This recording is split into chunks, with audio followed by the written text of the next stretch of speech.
Welcome, everybody, to Dead Talk Live. And tonight we have a special guest, Ian Whyte, with us. Ian, man, he has done so much stuff. Ian, thank you for being here with us. How you doing today? I am very well. Thank you for inviting me. Oh, it is our pleasure to have you. And there's a lot to talk about, so let's get started. Is it true that you originally started out as a basketball player, retired, and then got into acting? Yeah. Yes, unfortunately, yes, that's very true. I played basketball for England for 9 years, and one day I got a phone call from the secretary of the basketball club I was working for, and she said, "We've got a casting director on the phone. Do you want me to pass on your phone number?" And my first reaction was, "Come on, nobody wants to put me in a film." And I thought it was a joke. I said, "Yeah, sure, give him my phone number." And the next couple of minutes, the phone rang, and it was a casting director, and she was casting for Alien versus Predator.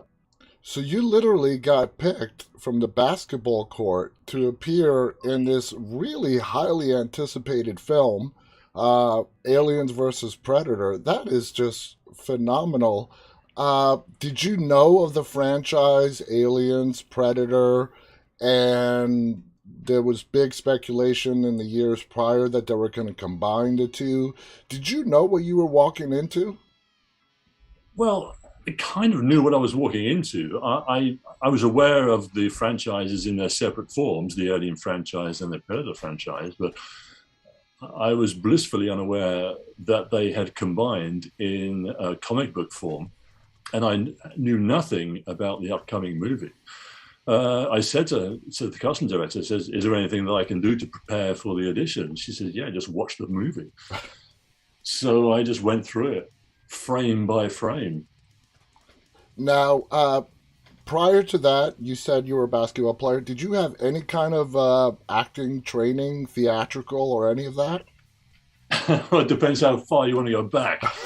You know, I was in a school production of Bugsy Malone once when I was about Okay. 7 years old. I played Santa Claus in the fifth grade play. I don't think we can go that far back, but that's truly amazing. So, did they make you read for the role, or did they just hand it to you? This role of Scar that you played. Oh no! It was very involved. The first day, it was like one of the hottest days of the year. A very small studio in London, not too far from King's Cross Station, and they gave me a wetsuit and a mock-up of the Predator head with big, thick black ropes as dreadlocks, and a balaclava to go underneath that, and then the helmet went on over the top. And I said, "Is this it?" And they said, "No, you can start running now."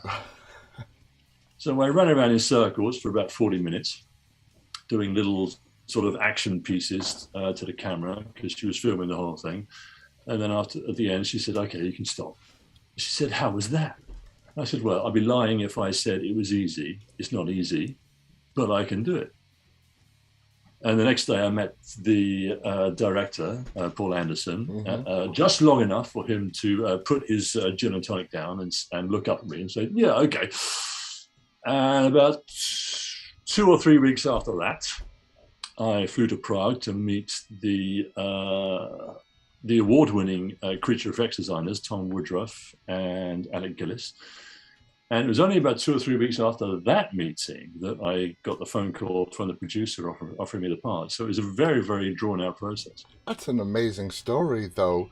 So you got the role, you go on set, not really much prior acting experience. Being green to the acting world, what kind of techniques did you use back then to get into the mindset of Scar? Well, at the time, it was a case of just do it. you know? If I had, over the years, I've done an awful lot of training and studying about how to get into, into the role of a character. But at the time, I was blissfully ignorant of anything. I just walked in every morning on set and just went for it. when you got the script, and are you a fan of the science fiction, horror slash action realm? And were you really excited to be a part of this? Well, yeah, it was a very exciting script. I didn't know anything about it at the time. I'm a fan of a good story, Hmm. and when I read the script, I was like, wow, this is a really good story.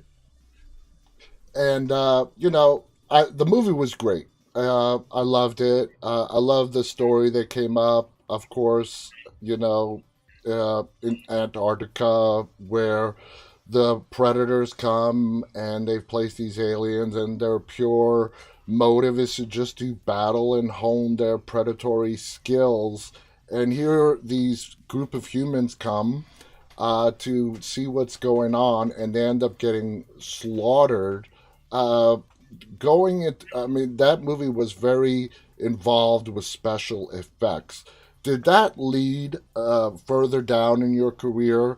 Because you have become sort of like this magician of playing mystical characters. And we're going to get to that in a little bit. But was Aliens versus Predator something that really piqued your interest into playing monsters and giants and other sort of creatures? Can I just can I just write down magician of mystical characters, because Exactly. That's what I would I'm call going to you. put that on my CV. Yeah, I mean, I was they're amazing. These characters. If you don't, if all you see when you're looking at the screen is a guy in a rubber suit, then I've done my job Yeah. Yeah. wrong from the ground up. you know, it is my job to make you believe that aliens exist, to Hmm. make you believe that imaginary giants exist, or demons exist, or anything like this. And it's there's no other industry in the world where you can go into work, first thing in the morning and say, "Hey guys, today we're going to be aliens." That is absolutely true. If you did that in your office, you'd be fired. And then they brought you back for Aliens versus Predator Requiem, where you play Wolf. Uh, that is really not very common for them to do it in the modern era. Back in the 90s and before, it was done pretty often, but in today's world, not done as much. What was the difference that you wanted to put into the character of Wolf as opposed to Scar?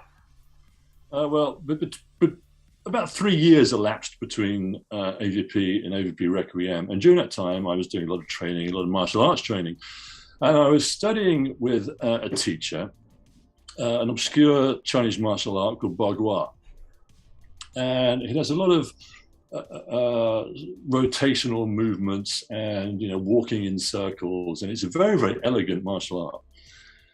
And I decided that I would use this, the basic principles of this, to sort of bring something unique to the character. So there are scenes in when he's in the tunnels where he looks like he's stalking sideways, and it's taken directly from my martial arts training. That's beautiful.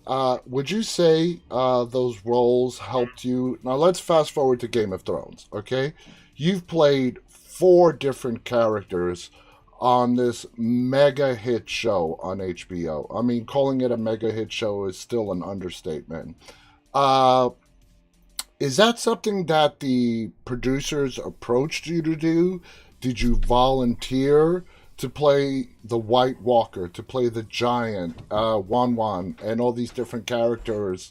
How did that go? Did you go to them, or did they come to you? No, I didn't volunteer at all. Let me tell you a story. I auditioned for the role of the Mountain in series one. Didn't get the part.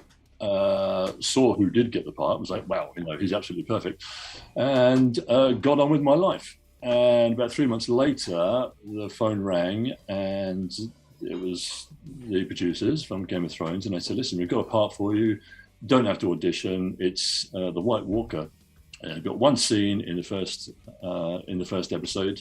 The part's yours. I was like, okay, fantastic, marvelous. And so we did that scene, and the following season, they said, "Listen, we need to recast the role of the Mountain. Will you come in and audition for it?" I was like, "Wow, what a fantastic opportunity!" So I went and I auditioned for the part of the Mountain. And in the original scripts for Series 2, there were some incredible scenes, some flashback scenes. Fans of Thrones will know what I'm talking about. Oh, yeah. And I thought, wow, this is really going to test me as an actor and a human being. And I got the part, and those scenes were removed from the scripts eventually. But we still had this magnificent scene with Charles Dance, with Lannister, where he basically is the headmaster. I've always referred to this as the headmaster scene because it has that energy, it has that vibe about it. He's the naughty schoolboy being berated by the headmaster. Yeah. And if there's one person that can bring an end to his life immediately, it's Lannister. Absolutely. Gregor Clegane, the Hound's brother. Okay, the Hound is no saint himself. The Mountain is just flat out evil. How do you feel about playing antagonist roles? Not as a monster or makeup or any of that. Playing a person, but a pure evil human being. Do you find that fun to play? Yes, it's fantastic fun. First of all, everyone loves the bad guy. Yeah. Everyone remembers the bad guy. But when you approach these characters, you must be very, very careful not to judge them, because the moment you judge them for being, and non-human characters as well, predators, aliens, whatever. The moment you judge them, the moment you call them a monster, you judge them as being a monster. Mm-hmm. And every character has their own motivations. No matter how bad or evil or psychotic they are, there's always a reason behind it. Yeah. And the joy of the character is getting into their mind and finding out what that is, what that thing that drives them is. As I was watching Game of Thrones, and I gotta admit, I did not watch it while it was airing live. Me and my wife binge watched all 8 seasons after the show we binge watched it. And I gotta say, out of all the deaths that we've seen on Game of Thrones, all of them were deserved. They deserve to die for one reason or another. But the giant who you portrayed, and your death scene when you guys were taking back Winterfell, that made me upset. I liked that giant. He was a gentle giant, and he fought to the bitter end to help his people take back Winterfell in this alliance. And it touched me, and I think it touched a lot of other fans.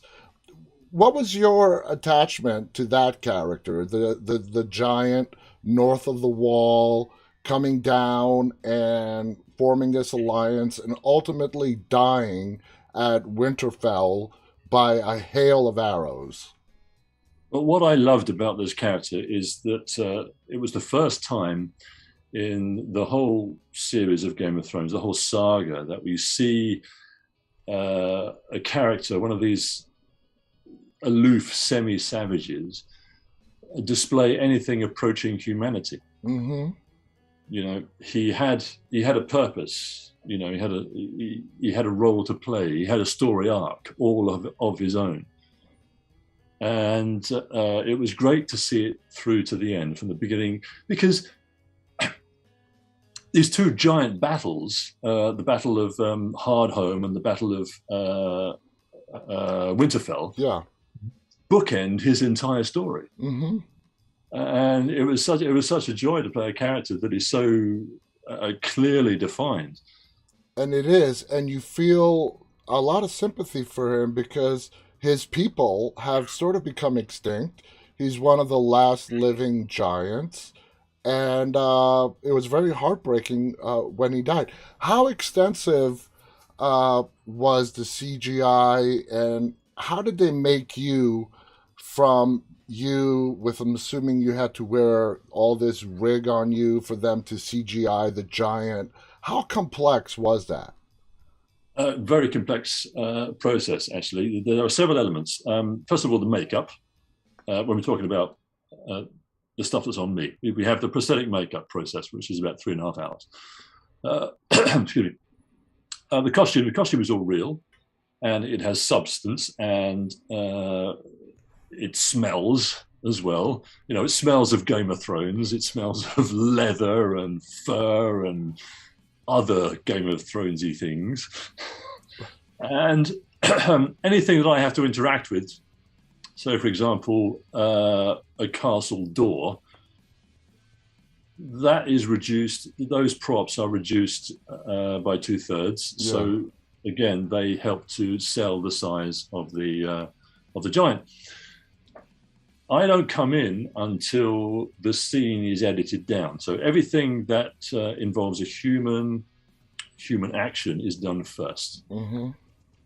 The battle sequence, as an example, that's all done first, and then I come in when it's edited down and the scene is approved. Then I come in and I overlay my elements against the green screen using the props, etc., whatever that I have to use. In the Battle of Hardhome, there was a giant log that was lit on one end, and I had to swat zombies with.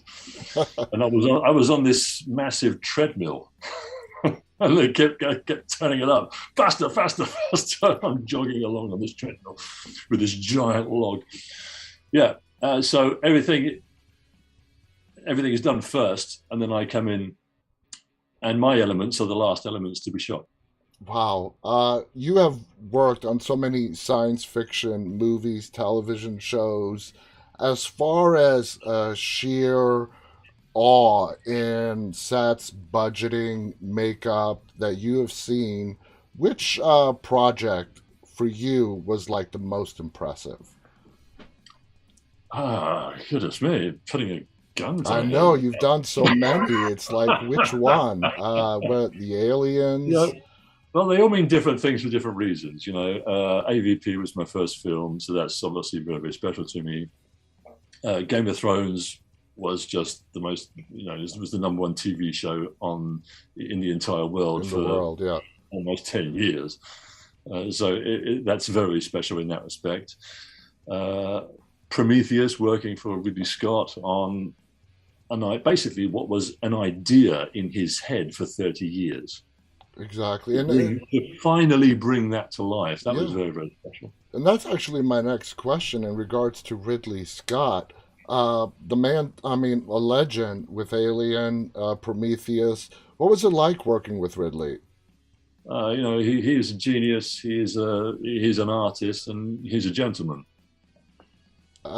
You know, working with him behind the camera, do you feel you have worked with various different directors. Everybody has their own technique and skill. Was there something about Ridley that stood out on how he conducts and, you know, brings his vision to life? Well, it's kind of the same with every project. You know, the hard work is done before the cameras roll. You know when you're prepared. And I remember reading a magazine article, and it was Omid Jalali, who was in Gladiator. Yeah. And he was recounting a story when he first stepped on set of Gladiator. And he was talking to somebody, and he said, "Look, I'm on a Ridley Scott film. You know, how do I work? How do I take direction from someone like that?" And the person he was talking to says, "You don't need to take direction. You're on a Ridley Scott film."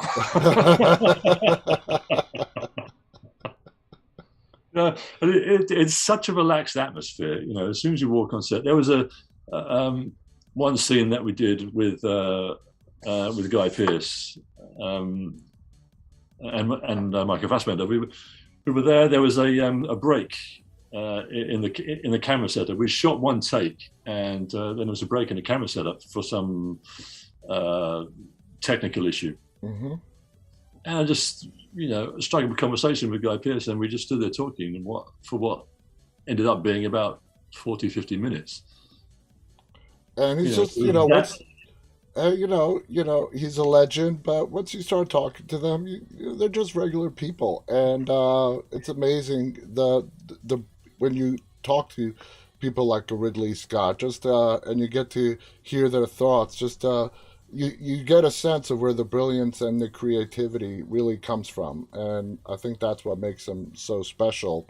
I'm going to ask you a question that a lot of fans have in regards to acting in roles in whether it's movies or television, where you have to speak a fictional language. Okay, that must be very, very difficult. A lot of fans had this question for you.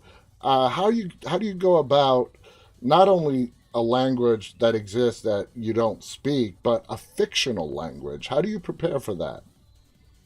well, the times that I've done this, Game of Thrones and Prometheus, it was just written down. It's in the script, Yeah, and you learn it like you would normally your learn the lines. line. Yeah. The language in Prometheus was developed by a very learned linguist from a university in London. He's actually in the film. There's a scene close to the beginning of the film where Fassbender's character is speaking to a hologram, and who's teaching him the alien language. Yeah. That is the professor who developed the language. Oh. That's the guy. And so I had a meeting with him, about an hour-long meeting, and we went through the finer nuances of the language, and he pointed it, because when it was written down, I could read it, but it didn't make any sense. Mm-hmm. There were, inflections and deep guttural noises in the throat, and clicks and other sounds that formed part of the language, of the communication. Yeah. That you just couldn't say, oh, you couldn't read off a page and say, oh, I know what that means. Yeah. You had to have it explained to you. Yeah. Yeah. And so they had the producers gave me this practice piece of dialogue, and I spotted it immediately. It was Roy Batty's soliloquy from Blade Runner. Oh. Because there were a few things that weren't translated because they were names like Tannhauser Gate, Mm-hmm. or I forget what the other one was. Anyway, the names weren't translated into the alien language, and I recognized it immediately. And I went back to the producers and I said, "Listen, you've got to give me the words that I'm going to say in the film, because I know what this is. This is Blade Runner. And every time I see it, read it, I read it in the voice of Rutger Hauer." That is so funny. Uh, let's go more recently to one of your films. Now, The Reckoning, okay? The Reckoning is a film that one day I was just sitting on my couch trying to find something to watch. And these days we're just drowned in content.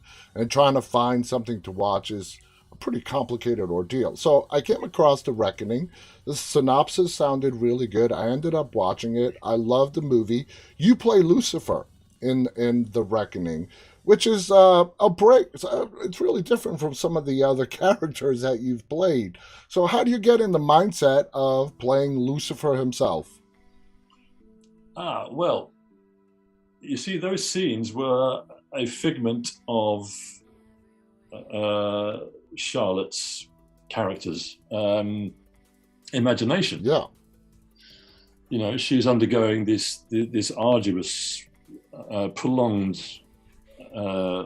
torture process, which involves, amongst other things, sleep deprivation. Yeah.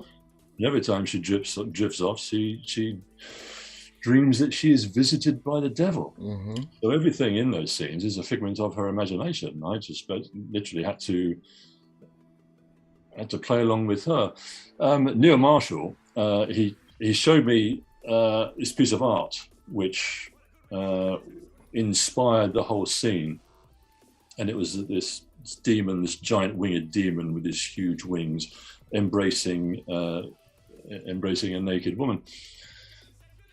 And he said, "This is the inspiration for the scene," and kind of that was it. But we were in this set, the dungeon set, and we had to shoot various elements, over the course of the day. The whole thing was shot in a single day. Wow. All the demon elements. Yeah. And so you were on set for just one day? Yeah. Just doing the demon elements, just one day. Wow. That's pretty cool. They got everything It done. was a long day. When you get a character to play, how important is it to you for you to fill in a backstory for that character, to bring the best that you have to the screen? Let's say the producers, the writers don't really give that much of a backstory, and you need more. You feel you need more to accurately portray that character. So is it really important for you as an actor to give your characters a backstory so you can bring it all? Yeah, it's absolutely essential, in my opinion. It could be as little as just one line. I did a short scene in Robert Eggers' new film, which is out later on this year, and my character's not in. It's not a long scene at all. It was just a couple of pages of the script, but I ended up writing like a 4-page backstory for this character. It gave him an entire life. In terms of the devil in the Reckoning, not so much, but still tried to think it out. Exactly. His backstory is pretty well known. But it had to pertain to her imagination, about what she wanted from this interaction. Yeah.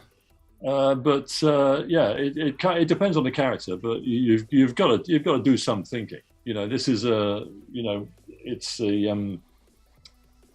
a process of thinking. Absolutely. To not do the thinking is kind of a dereliction of duty. You seem to love to put on the makeup and play these science fiction characters, from giants to aliens. Do you personally just have a blast and have a lot of fun doing that? Yeah, it's so much fun. I can imagine. These characters are great. It's like Halloween every day, and you get paid for it. What more can you ask for? The whole point of life is to have fun, isn't it? It's a difficult process. You got to get up early in the morning and spend hours in the makeup chair, and when you get on set, you're fighting things, and it's hard work. But at the end of the day, when you see that footage back, when the director says, "Come over here, have a look at this," it all goes away. Yeah. It really does. Because the only thing you really should be thinking about when you're in front of the camera is delivering the character. Exactly. Delivering the character. When it's just you and you're at home and you want to watch something, what kind of movies are you drawn to personally? Dramas, science fiction, horror? What do you personally enjoy watching? I like a good drama. Okay. I like a human story. I don't mind what genre it is. If it fits into a genre or just human life. But a good story is essential for me. Absolutely, and that's true for a lot of people, me myself included. It could be a horror, it could be a drama, it could be a romantic comedy. It doesn't matter. But if the characters really draw you into the story, that's what nails it and brings it home for everybody. Ian, I want to thank you so much for coming on here and sharing all these great stories. Are there any upcoming projects that we should keep an eye out coming from you? I have a small part, like I said, in the Robert Eggers' new film, The Northman, starring Alexander Skarsgård. That is going to be epic. The trailer is out now. I show up a little bit in a new TV show, which will be on Disney Plus sometime later on this year. Very nice. Very nice. Ian, thank you so much for giving us your time. I know you're out in the UK. Love the posters behind you of Aliens versus Predator. Those are absolutely phenomenal. We could also see your basketball jersey as well. That's a great backdrop. Again, thank you to our audience who are tuning in live and those of you who will watch this later on. Thank you to our mystical, magical friend Ian Whyte for being our guest today. Until next time, guys, on behalf of Ian and myself, stay safe and stay walking. Later.